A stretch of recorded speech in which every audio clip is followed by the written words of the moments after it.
Noong unang panahon, sinabi ni Jesus, walang makapaglilingkod ng sabay sa dalawang Panginoon, sapagkat kapupuotan niya ang isa at iibigin ang ikalawa. Paglilingkuran ng tapat ang isa at hahamakin ang ikalawa. Hindi kayo makapaglilingkod ng sabay sa Diyos at sa kayamanan. Kaya't sinasabi ko sa inyo, huwag kayong mabagabag tungkol sa pagkain at inumin na kailangan ninyo upang mabuhay, o tungkol sa damit na kailangan ng inyong katawan. Hindi ba't ang buhay ay higit na mahalaga kaysa pagkain at ang katawan kaysa pananamit? Masdan ninyo ang mga ibon.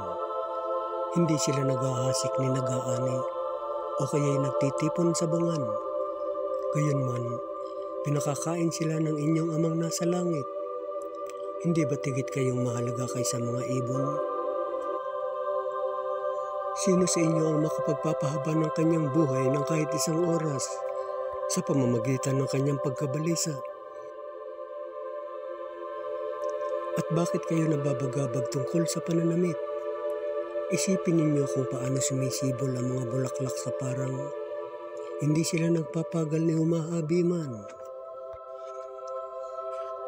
Ngunit ito ang sasabihin ko sa inyo. Maging si Solomon ay hindi nakapagsuot ng kasing ganda ng isa sa mga bulaklak na ito, bagamat napakariringal ang mga damit niya.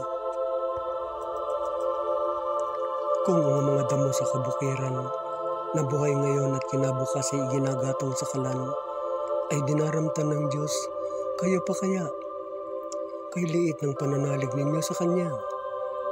Kaya huwag kayong mabalisa tungkol sa inyong kakainin, iinumin o daramtin, sapagkat ang mga bagay na ito ang kinahuhumalingan ng mga taong wala pang pananalig sa Diyos. Alam ng inyong amang nasa langit na kailangan ninyo ang lahat ng ito. Ngunit pag sumakitan ninyo ng higit sa lahat ang pagharian kayo ng Diyos at mamuhay ng ayon sa Kanyang kalooban at ipagkakaloob niya ang lahat ng kailangan ninyo.